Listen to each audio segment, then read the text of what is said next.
I'm going to talk about enlightenment.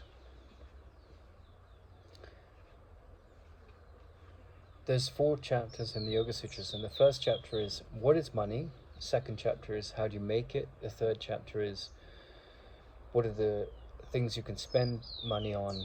And the fourth chapter is what's the most important thing to spend money on? And so the first chapter, obviously yoga isn't about money, but it's about attention. So what is the mind? What is the quality of the mind? How does attention work in the mind? That's the first chapter. Where can the attention be focused? On misperception, on memory, on direct perception, on deep sleep, and on dreams and imagination. That's the first chapter. The second chapter is what exercises can you do using the breath, using physical stretching, withdrawing the mind from the senses,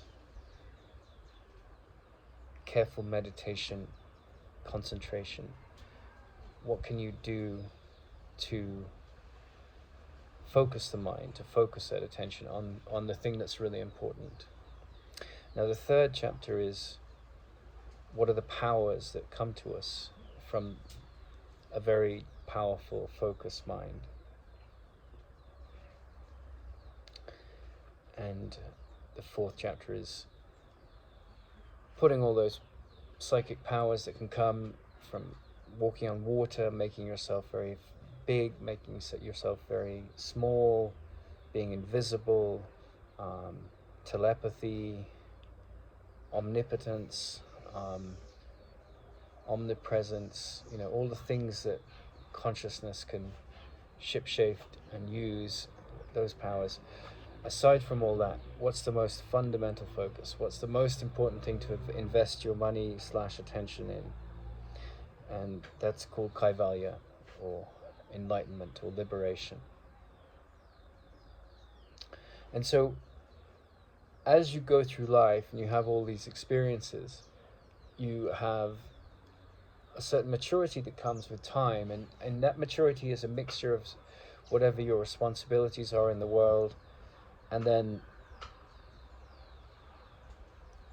constantly having to handle death, right? Whether it's the death of a finger because it's got gangrene and it may not be dying, but you have to ward it off, or it's a cold where you have to take antibiotics or go on a special diet or fast, or it's the dwindling of your bank account, or it's the passing away of a friendship that you valued, or there's constant death in your life, constant confrontation with change.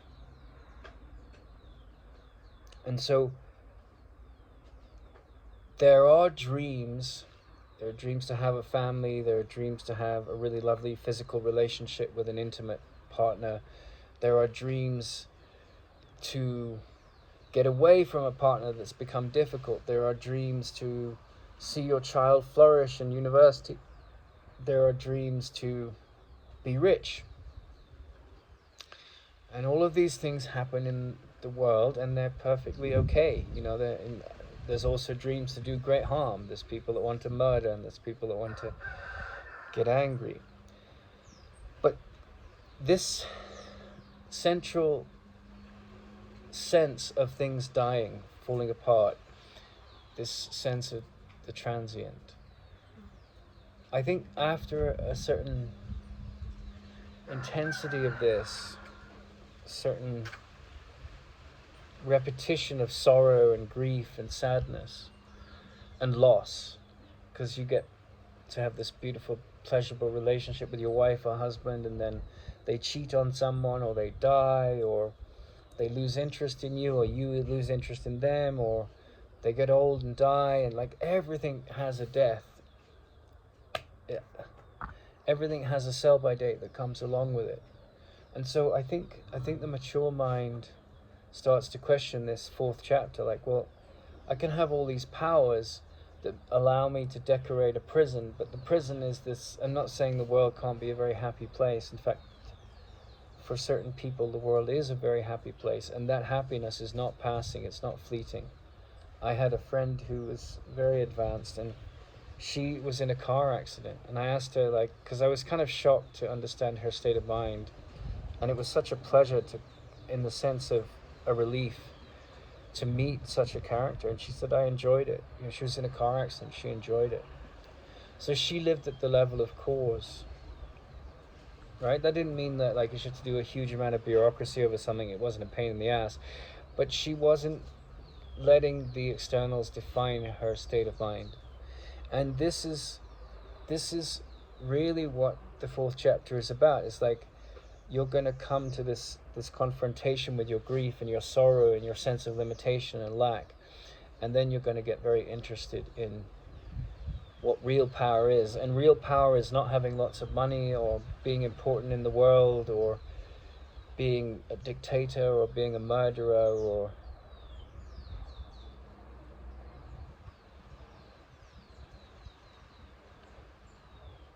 controlling others. Real power isn't even all these powers in the third chapter. In fact, a very powerful person, a really wise and enlightened person, has no attachment to such powers, because if they trap them in the ego, whether it's the ego or the spiritual ego, what's the use in that? You're still in the prison of pain and pleasure. I'm not saying there's anything wrong with pleasure, but in fact it's to be enjoyed. But when that's all you have on offer, you're trapped in the pleasure-pain story, this dualistic back and forth.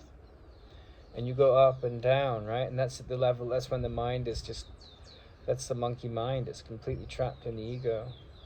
And it's anxious and it's excited and it's naive and it's, to a degree, innocent.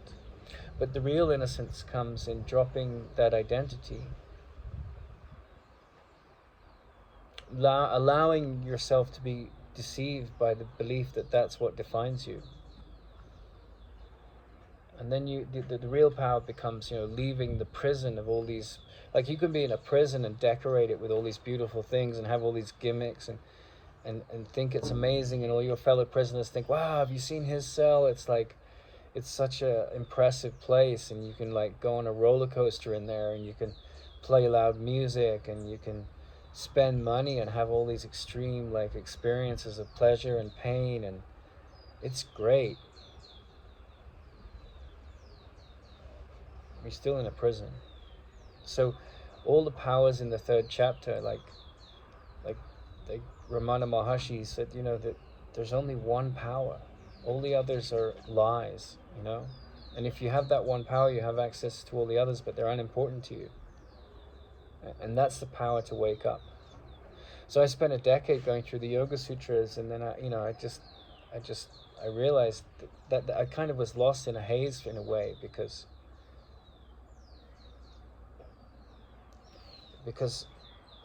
living at cause like the woman in the car accident, that's mastery, right? And you don't have to do all these pretzels and do all this breathing. You just have to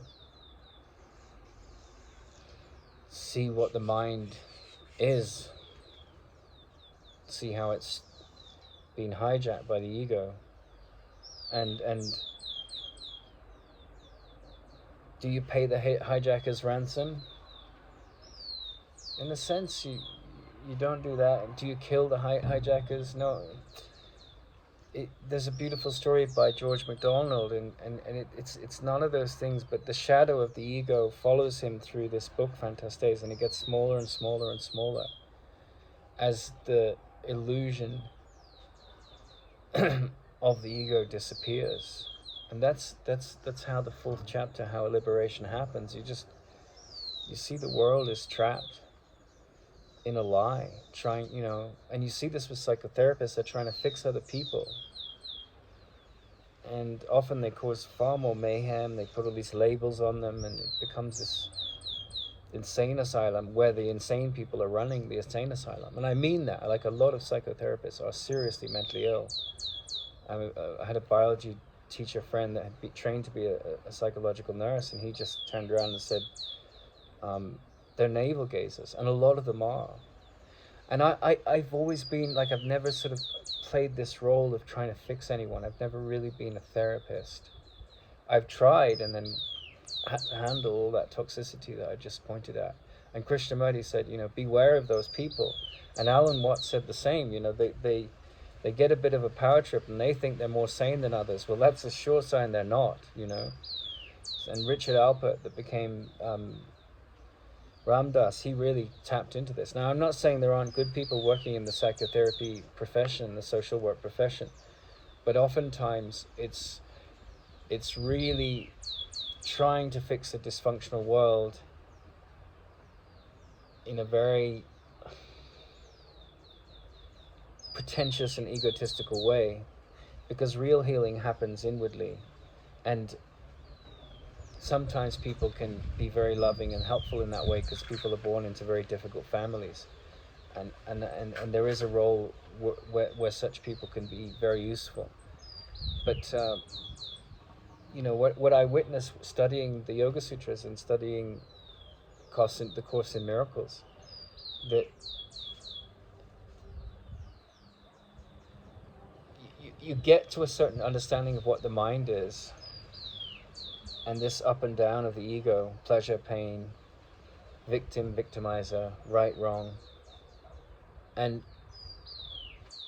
I think you tire of it. You just tire of its nonsense. And that's not a tiring of it in the sense of, oh, I'm exhausted, I can't take this world anymore. It's I'm not. It's like when you watch a really boring TV channel and you just flip channels. There's no big drama to it. Just like, oh, I'm not watching that anymore. And I think that's the great benefit of these incredible traditions of wisdom that don't have like a Buddha or a Jesus at the front and some priest who's like an in-between telling you how to do it. Because I think often that just creates more crutches in the sense that you've got a long way to go.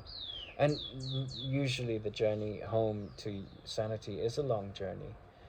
But I think a lot of it is introspection and self-regulated. There comes a point where your inner fool says, I have no domain over you anymore, and it's your job to find your inner teacher. And that's a very scary point, because you can really look outside for a long time for therapists and teachers and mentors, and those people can be very valuable and also very destructive. But in the end, you come to the fourth chapter and you're not interested in the illusion anymore. And this is what, the Christian mystics and other mystics have called dying before you die. And it's a beautiful thing. It's the most beautiful thing I think you can experience in a life. And it's usually experienced to a degree at the beginning as a very challenging thing, because you're so attached to your identity as a body and a mind. But this tiring of the games that come with that insecure identity that the ego has used those things for, it does happen. And then this sort of growth of inner joy and tranquility, and just like, the world is what it is. But I have come to peace inside myself, and I see it with those eyes. And of course the insecurities do tend to come up at certain situations and times, but then there's a sort of gratitude, because you're like, this is teaching me of my deeper patience, this is teaching me of my deeper generosity, this is teaching me my deeper faith, this is teaching me my capacity to open my mind more, this is teaching me my trust in life, because I'm not going to go to this psychology of the victim anymore. Whatever happens, I'm going to rise above that. I'm going to enjoy being in the car crash, because I'm not living at the level of effect. I'm living at the level of cause.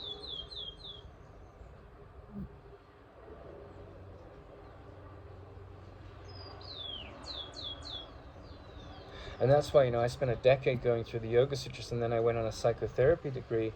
And it was really primitive, like going from that and studying the Course in Miracles to going to the psychotherapy degree. And it was a bunch of people who are very much entrenched in the story of the victim mind and trying to liberate people from the victim mind, which is the focus of psychotherapy when sanely conducted. But it was like, if you don't master that in yourself and you go around creating lots of nonsense and nuisance and mischief, which a lot of psychotherapists and spiritual teachers do, and I'm not condemning them because everyone needs what's being given or it wouldn't be there. And it may be that people are very manipulative and toxic and abuse your innocence. And then you can get lost in being a victim of that story. But really, if you're interested in liberation, then when I went through those studies with, Course in Miracles for 10 years, the Yoga Sutras for 10 years, Ramana in the background as well. There's a repetition that comes, and you start to see, like, if you're trying to teach this stuff, those first 3 chapters are helpful. People want the Ferrari, they want the stories of the ghosts in the caves and the UFOs and the walking on water and all these like fantastic miracles that constitute the innovation and genius of the mind. And also, they're kind of fascinated in a macabre way with all the dark things too. But then some maturity dawns in you, and you can feel that presence in certain people. They've studied enough. They've reflected enough, and there's a great determination to see differently. And I remember, because I'd been frustrated inwardly and I'd been sad inwardly when I went on the degree course last year. But I hadn't been outwardly angry. I'd had my buttons triggered, but I hadn't been outwardly angry for a very long time. I'd been infuriated by circumstances, but I hadn't expressed it as aggression. And then I went on this degree course, and the PhD was like tutting because someone was 2 minutes late and getting into a whole drama. And in the Course in the Miracles, it says, I'm never upset for the reason I think.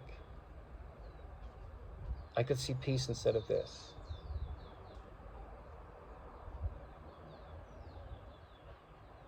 The slightest irritation amplified is anger. I'm not a victim of the world I see. Well, if you're upset, you're a victim of the world you see. So I just remember thinking, oh God, this is going to be difficult, because there's this authority figure that's trapped in the ego mind and doesn't know it.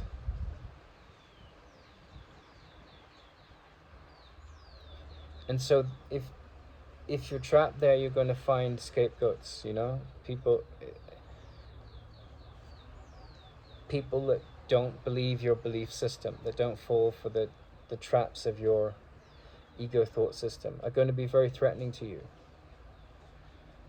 The most threatening person that I've ever met in my life was the person that turned around to me and said, when I asked my mother when I was 14, and she was a woman,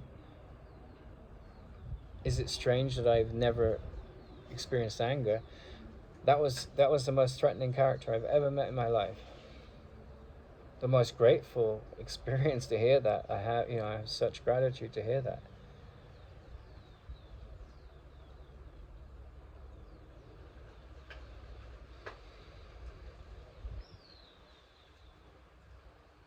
So Kaivalya, you study the Yoga Sutras for 10 years as I did, and you understand this incredible wisdom of the Indian tradition, But just like with the Course in Miracles, and I know those books like the back of my hand. I spent a decade studying both of them. I spent longer now, But I can't quote, like, I can quote the second sutra of the first chapter, because it's probably the most important one. And I know the gist of everything else. And I know the gist of the whole Course in Miracles. And I know the gist of Ramana. And I'm just so grateful. And I suppose, like, the last illusion for me, apart from being distanced from my family, which can be challenging at times, was this idea that we're here to fix the planet, and I was really, really, really fascinated with the seers that were looking at how we would master fuel generation in the future. And then I realized, well, that is honorable, that is noble, that is fascinating. But are you interested in chapter 1, chapter 2, chapter 3, all the worldly stuff? powers, Ferraris, importance. Yes, to a degree, that's part of our culture, right? Like that goes with, if you're from Italy, you're proud of how you make pizza or pasta, shall we say.